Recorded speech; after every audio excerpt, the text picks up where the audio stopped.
Blog Talk Radio. Hello and welcome to World of Perspective Radio on Blog Talk Radio. My name is Elizabeth Alron and I am your host.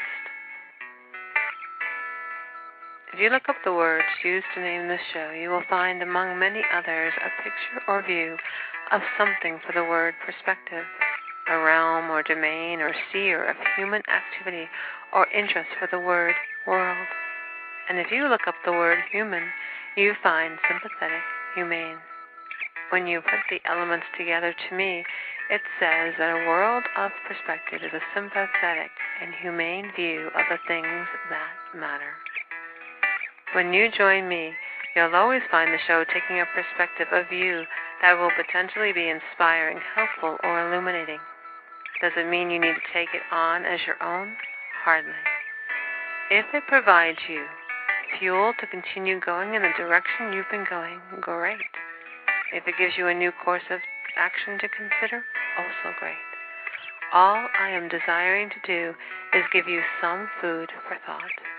The call-in number for the show is 347-324-5745. Thank you so much for listening, and I look forward to spending time with you.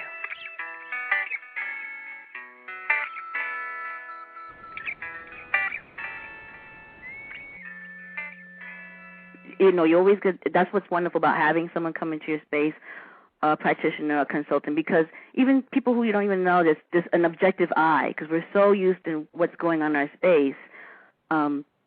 That's what happens. We get desensitized. We don't see things. And when someone comes in with a trained eye, like myself, and, you know, look into your space and see what's going on, and that's what ultimately feng shui is all about. My description and definition of feng shui is how we as individuals are represented in our space, and how our space represents or mirrors us. Okay. So recently I had a client a little while ago, and she said, you know, I'm not happy in my space. As soon as I walk in, I see a lot of clutter, and I have so much clutter around me that I feel cluttered. And it's that's exactly it. If we want to feel more balanced in our environment and more balanced in our life, you know, we have to kind of create that, meaning me and, you know, me in terms of anyone speaking generally, to work at that. Are you saying that she felt cluttered, or you felt cluttered when you? No, she felt cluttered. Oh wow, so she actually felt cluttered. That, she term. Oh yeah, definitely. And that was perfect. That's exactly what she expressed in her questionnaire, and she's feeling it. And as soon as I observed that, but I wanted, and she telling me that definitely shows that she's feeling it. It's not just like, okay, well, I'm going to walk into someone's home and I observe the clutter, and then she's saying, well, but everything is fine and everything is, you know, perfect. And then, you know, there's different variations of what clutter is, and then, you know, we'll be able to discuss that. Clutter can be lots of papers that we really don't need, that we need to just go through and purge. Having too much furniture can also create clutter, and then that can also block, you know, health. I'll start with the health first, since that just came up. I had my dining room table situated blocking my doorway to the rest of my house, and I wanted it there for the reason that I didn't want it by the door. It was too big to be by the door. I have a small foyer area that the dining set could fit in, but I didn't want it right by the door, and I kind of wanted it right by, near inside the house. By doing that, though, I created obstacles, because the dining room set became an obstacle. So I'm really walking around. Just imagine having something in your way, like you're walking along and you put a boulder in front of you, and you walk around it, and you got to walk around it again to get to where you need to go, and you got to walk around it again. You can't, and that's what I just kept constantly doing. It was blocking everything. It was blocking. I had health-related issues. I had bronchitis that came up, and I haven't had an asthma attack in maybe 20 years. Situations with health, with wealth, with everything, with my career.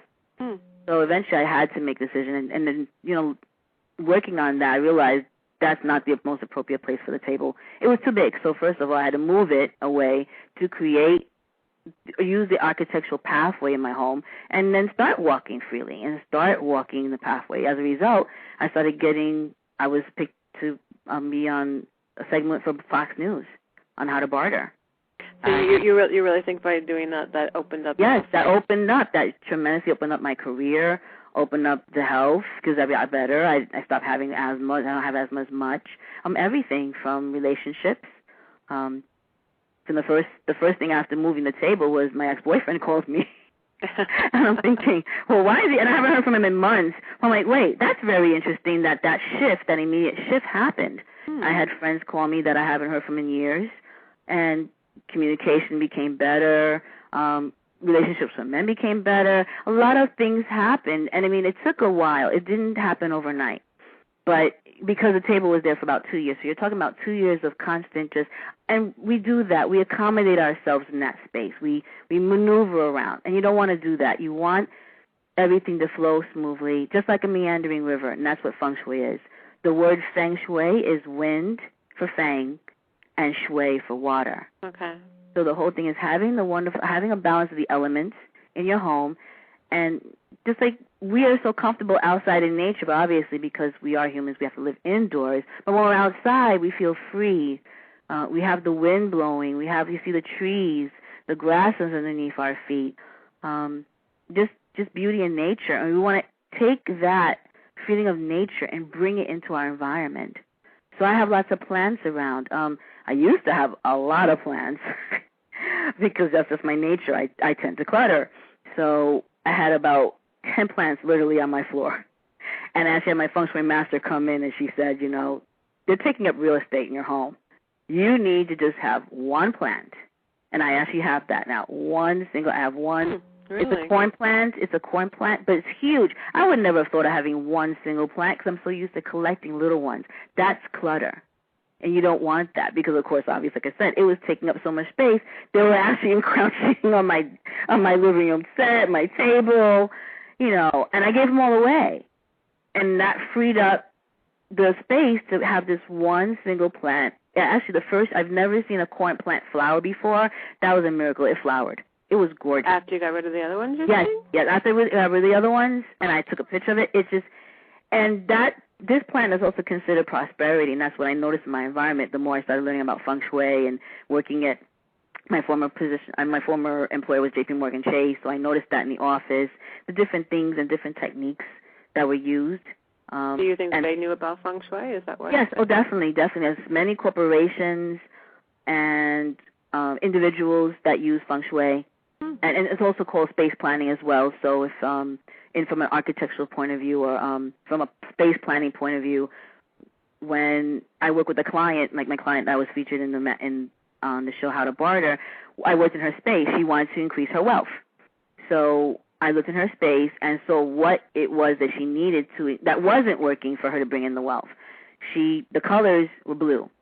So if she wants to use feng shui in that sense, bring in the color green, because green represents money, green represents healing. She's in the healing arts, and it will bring in that energy of attracting the wealth. Another thing she needed to do was have a beautiful painting on the wall that had a scene, that had a vision of a pathway.